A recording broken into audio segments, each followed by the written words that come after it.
प्रभु कहते हैं, तुम लोग जाकर सब राष्ट्रों को शिष्य बना लो। मैं संसार के अंत तक सदा तुम्हारे साथ हूँ। हालेलुया। क्रिस में प्यारे भाइयों एवं बहनों, सबको जय यीशु की।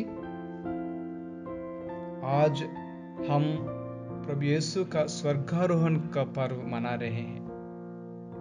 आज कलीसिया प्रभु के स्वर्गारोहण का पर्व मना रही है। पुनर्जीवित यीशु 40 दिनों तक इस धरती पर रहने के बाद स्वर्ग की ओर अपने पिता के पास आरोहण करते हैं। स्वर्ग में आरोहण से पहले यीशु अपने शिष्यों को एक बड़ा मिशन कार्य सौंपते हैं कि वे दुनिया के कोने कोने में सुसमाचार का प्रचार करें, लोगों को विश्वास में जीने के लिए निमंत्रण दें, उन्हें बपतिस्मा दे इत्यादि। प्रचार का काम अभी भी पूरा नहीं हुआ है और इसकी निरंतरता की जिम्मेदारी हम पर है। आज के पहले पाठ में प्रेरित चरित्र में हम सुनते हैं कि स्वर्ग में आरोहित कर लिए जाने के पूर्व यीशु अपने शिष्यों को आश्वासन देते हैं कि वह पिता के पास पहुंचकर उनके लिए पवित्र आत्मा भेज देंगे।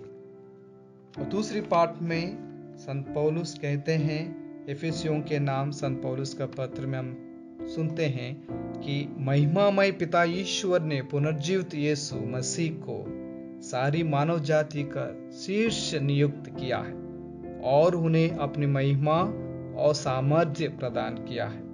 कलीसिया मसीह का शरीर और उनकी परिपूर्णता है। और आज की सुसमाचार संत मत्ती के अनुसार पवित्र सुसमाचार में हम सुनते हैं कि प्रभु यीशु शिष्यों से कहते हैं कि तुम लोग जाकर सब राष्ट्रों को शिष्य बना लो और उन्हें पिता और पुत्र और पवित्र आत्मा के नाम पर बपतिस्मा दो। मैं संसार के अंत तक सदा तुम्हारे साथ हूँ। क्रिस में प्यारे भाई और बहनों, ईश्वर का स्वर्गारोहण हमें याद दिलाता है कि ईश्वर ने ईसा को जो कार्य सौंपा था उसको पूरा करने के बाद वह अपने पिता के पास वापस जाते हैं। एक तरह से देखा जाए तो वह अपने शिष्यों के साथ अंतिम मुलाकात कर रहे थे और वह सदा के लिए उनसे अलग होने वाले थे। दूसरी तरह से देखा जाए तो उन्होंने अपने शिष्यों को आश्वासन भी दिया कि मैं संसार के अंत तक सदा तुम्हारे साथ हूँ। अपनी मृत्यु एवं पुनरुत्थान के बाद ईसा ने अपना कार्य पूरा कर दिया था और वह अब अपने पिता के पास जा रहे थे, जहां उन्हें मसीह से विभूषित, महिमा से विभूषित किया जाना था।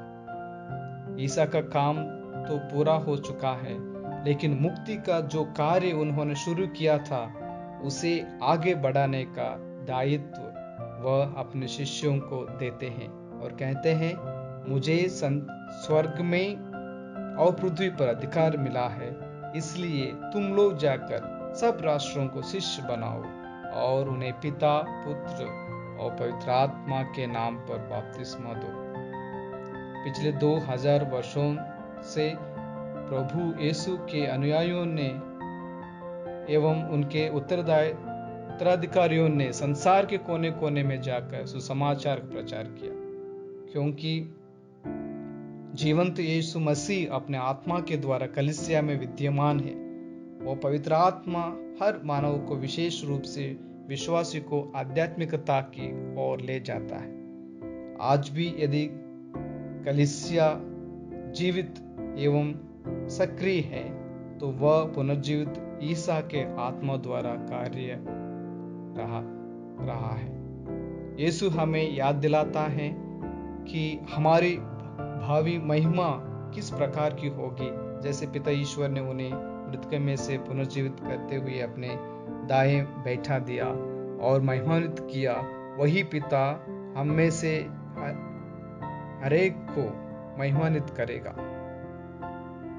इसी महिमा की प्राप्ति के लिए हम इंतजार कर रहे हैं और जो मिशन कार्य हमें सौंपा गया है उसे पूरा करने का प्रयास कर रहे हैं, क्योंकि हमें पूर्ण विश्वास है कि हमारे हर भले कार्य के लिए पिता ईश्वर हमें पुरस्कृत करेगा और हमें वह महिमा प्रदान करेगा जो संसार के प्रारंभ से उसने नियोजित किया है। आज माता कलीसिया हमें संदेश देना चाहती हैं, वो यह है कि प्रभु यीशु ने हमें अनाथ नहीं छोड़ा है, जैसे कि उन्होंने वादा किया है कि वह फिर आएंगे और हमें अपने साथ ले जाएंगे। यह आश्वासन हमें उस दिन और उस पल का इंतजार करने को मजबूर करता है, साथ ही हमें सन्मार्ग पर चलने की प्रेरणा देता है। हमें याद रखना है कि स्वर्ग कोई स्थान नहीं है, बल्कि वह एक अवस्था है जहां ईश्वर उपस्थित है। इसलिए हमें इस पृथ्वी को ही स्वर्ग बनाना चाहिए।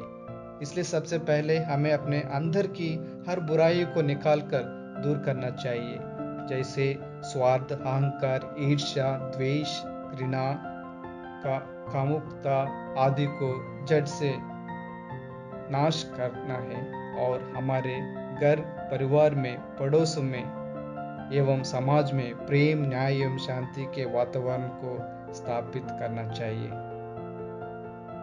आइए हम आज प्रभु जो स्वर्गारोहण हो गया से प्रार्थना करें कि हमारे जीवन में प्रभु का आशीष हो।